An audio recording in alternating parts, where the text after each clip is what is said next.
Yo, what's cracking, everyone? It's Multimar16 coming at you with another video on YouTube. Haven't done these kind of videos in a while. Gonna do my own prediction video for WWE Payback. Stunning. Stunning name, yeah. Vengeance. Can't have that. Payback. WWE logic. Well, like I said, it's been a while since I've done these kind of videos where I take each match that's established, get my own opinions on the match, and say who I think will win. There are some matches here who I want someone to win, but I know they won't. So let's get started. Let's start with the Divas title match with Kaitlyn, the defending champion, against AJ Lee. I see AJ Lee winning this match simply because she's probably the only diva on the roster that's over with the crowd. Like, she's probably you know what, I take that back. She's the only diva on the roster that people actually pay attention to.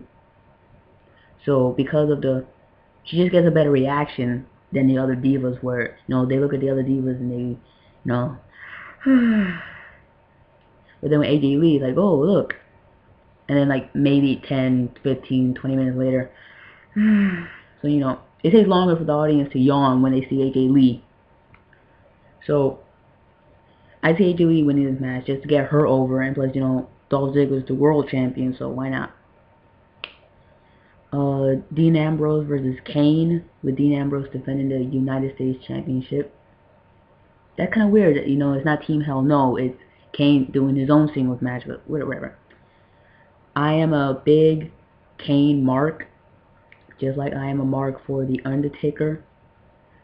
I have been a big fan of his, and I really do want Cain to win this match, because if Cain were to win, he would join Kurt Angle, Edge, and Big Show as the only guys who held every belt in the company.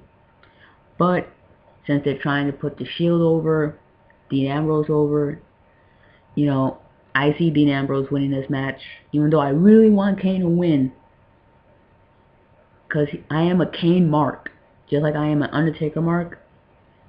I see Dean Ambrose winning because WWE wants to put over the Shield, more specifically Dean Ambrose. Now you have the other members of the Shield, Roman Reigns and Seth Rollins, defending their tag titles against Daniel Bryan and Randy Orton. Now Daniel Bryan has been getting kind of a push lately. Even on yesterday's episode of SmackDown, they had Daniel Bryan make Seth Rollins tap out, giving them their first legal loss.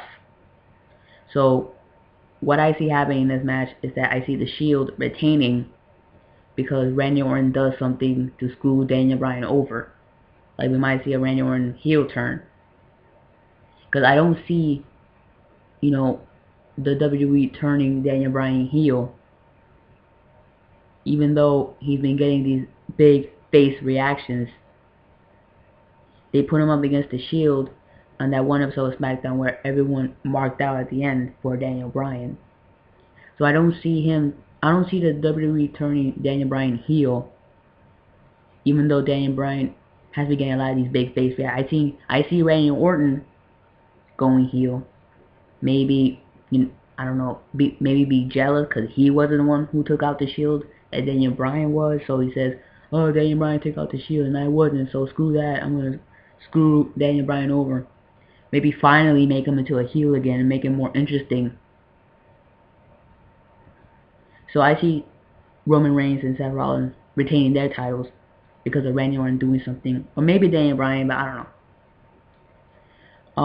We have Wade Barrett defending the Intercontinental Championship against Curtis Axel and The Miz. Now, Fandango was supposed to be in the match with The Miz and Wade Barrett, but due to a concussion he had received, Fandango has been pulled out of the match, and so it will be, and Curtis Axel took his spot. Now, I see Curtis Axel winning this match, simply because a lot of the promos having to do with Curtis Axel always has to do with his father. he has his grandfather and father's name, Curtis Axel. Then the promo he did with well, not promo, but segment he did with Bret Hart, where Bret was like, I knew your dad, and Curtis Axel was like, well, if you knew my dad, you don't know me. So because Mr. Perfect was Intercontinental Champion, and plus it's the same design, if you notice. So I see Curtis Axel winning this match so that they can say, or Paul Heyman can say, oh look, now he's Intercontinental Champion, just like his dad, Mr. Perfect, just like his father. So I see Curtis Axel winning this match. Maybe Wade Barrett retaining by some kind of dumb luck. I don't know, but I don't see Miz winning the title, and I don't see Wade Barrett retaining, maybe by some luck, but I do see Curtis Axel most likely winning. We have Chris Jericho versus CM Punk, because it is called Payback, and so we all know the feud that Chris Jericho and CM Punk had a year ago concerning who's the real best in the world. And so Chris Jericho now, as the face, feels like CM Punk said he's the best in the world, yet he hasn't been here in over a month. That makes no sense. So they're gonna have another match to determine who's the real best in the world. I don't know about this one. But fuck it, I'll say CM Punk. What do I mean by that? Chris Jericho loses all his matches. So I see CM Punk winning. Maybe do a face turn. Maybe. I don't know. Who else happened? Oh yeah. Dolph Ziggler versus Alberto Del Rio. Now for the past couple of weeks, Alberto Del Rio has been having some boring ass matches with Big E Langston because of the fact that Dolph Ziggler has had that concussion. Boring, yeah. So I see Big E Langston, not Big E Langston, what the fuck am I saying? I see Dolph Ziggler retaining. I don't see Alberto Del Rio retaining, regaining the title. He's so boring as a face, man. Oh my god. Del Rio's boring as a face, bro.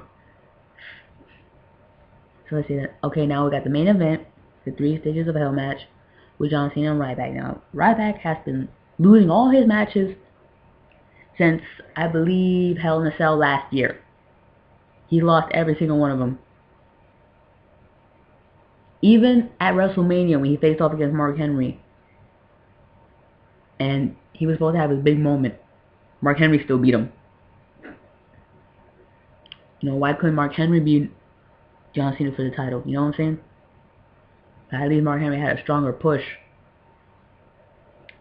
But yeah, this Stages of Hell match, I see John Cena retaining. Not saying that I hate it. I'm just saying, WWE's logic. I see John Cena retaining the title, and Ryback just being pushed lower and lower and lower and lower. That's what happens when the WWE pushes their young stars too damn fast. If Curtis Axel wins the Intercontinental Championship, they're doing it right. Feed me less. That's all I can say. Feed me less. So that's, and then there's the fucking pre-show with Sheamus and Damien Sandow. I'm not even gonna predict that bullshit. Fuck that. Damien Sandow putting in the damn pre-show with Sheamus. The fuck, man. No Antonio Cesaro. No, whatever.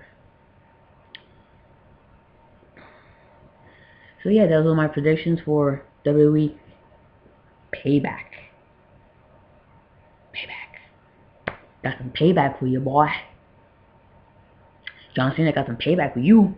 Got some payback. Gonna pay you back $60 for this crappy pay-per-view. Oh, yeah. So, I'll see you in my next video. Peace.